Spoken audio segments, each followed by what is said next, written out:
स्वागत करते हैं आपका हमारे चैनल में फिर एक बार। दोस्तों, जैसे कि आप जानती ही हैं कि जो तो विपक्ष लोकसभा चुनाव के लिए एक दूसरे को करीब लाने की कोशिश करता हुआ नज़र आ रहा है। विपक्ष की अगर बात की जाए तो मैं आपको बता दूं कि विपक्ष फिलहाल एक ऐसा हो चुका है कि वो चाहता तो यही है कि प्रधानमंत्री नरेंद्र मोदी को फिर एक बार भारतीय जनता पार्टी की तरफ से जो तो प्रधानमंत्री ना बनाया जाए, लेकिन कहीं ना कहीं वो बतला रहा यही है, लेकिन दिखला रहा कुछ और है। यहाँ पर अगर समझें हम कि क्यों ऐसा हो रहा है तो इस बात को खुलकर हम समझ सकते हैं कि भारत के अंदर जो विपक्ष है वो कमज़ोर है, लेकिन अपने आप में जो है तो एक मजबूत स्थिति में वो आने की कोशिश में लगातार लगा हुआ है, जिसके चलते अगर देखा जाए कि भारत के अंदर जो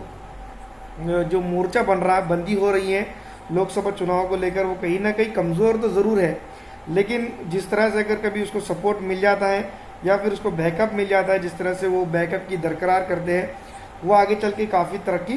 कर सकते हैं। लेकिन जैसा कि आप जानती हैं कि भारतीय जनता पार्टी किसी भी तरीके से किसी भी मुद्दे पर जो है तो विपक्ष को हावी होने नहीं देना चाहती है। अभी अगर कुछ दिनों पहले हम देखेंगे जिस तरह से भारत के अंदर जो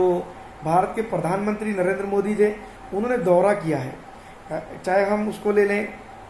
उत्तर अपने यूएसए का या फिर कहाँ पर का भी दौरा हो, इवन भारत की किसी भी स्टेट के अंदर हमारे प्रधानमंत्री जाते हैं तो उसको इतनी बड़ी हवा कर दी जाती है, इतना बड़ा उसको जो तो बना दिया जाता है कि भारत के प्रधानमंत्री को लेकर जो बातें की जाती हैं वो वाकई में कहीं ना कहीं हमें भी ऐसा लगता है कि ये हमें शर्मिंदा कर देगी। लेकिन कुछ ना कुछ चीज़ें ऐसी ज़रूर हैं जो भारत के प्रधानमंत्री को लेकर हम बात कर सकते हैं, जो है तो मैं बता दूं कि उसको एक चीज़ इंडिकेट किया जाता है कि भाई भारत का जो प्रधानमंत्री है, हमारे प्रधानमंत्री जो है नरेंद्र मोदी जो है वो भारत के ग्लोबल लीडर है, उनका डंका बज रहा है। या फिर दोस्तों मैं बता दूं कि लगातार एक ऐसी कंडीशन में बताते हैं कि वो है तो भारत देश है, वरना भारत देश में कुछ भी नहीं था या फिर बना हुआ था। जैसे कि आप जानती हैं कि कुछ दिनों पहले कुछ दिनों पहले ही नहीं बल्कि अभी अभी जो तो एक बातें खास करके वायरल होती है, दिखाई जाती है, समझाई जाती है कि भारत का जो प्रधानमंत्री है नरेंद्र मोदी जी वो है तो उन्होंने ही जो है तो पूरे हिंदुस्तान की जो तरक्की की है,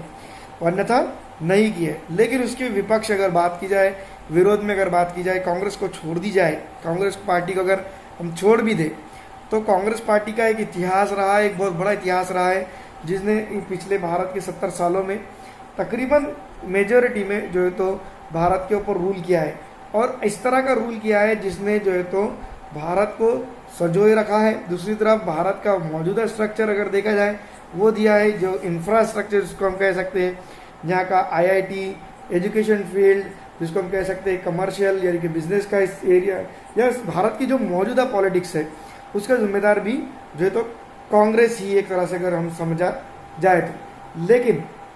आज के दौर में जिस तरह से उसको बैकवर्ड कर दिया गया है, जिसको दरकिनार किया जा रहा है, वो बहुत ज़्यादा घातक हो सकता है। तो विपक्ष की जो भूमिका है लोकसभा चुनाव को लेकर वो काफ़ी जो है तो मैं बता दूं चिंताजनक है फिलहाल, और काफ़ी जो है तो डामाडोल दिखाई देती है। इसी तरह के अगर हालात रहते हैं, यूं ही चलता रहता है, तो विपक्ष मुझे तो नहीं लगता कि वो जीत कर आ सकेगा और फिर एक बार लोकसभा के अंदर वो छा सकेगा।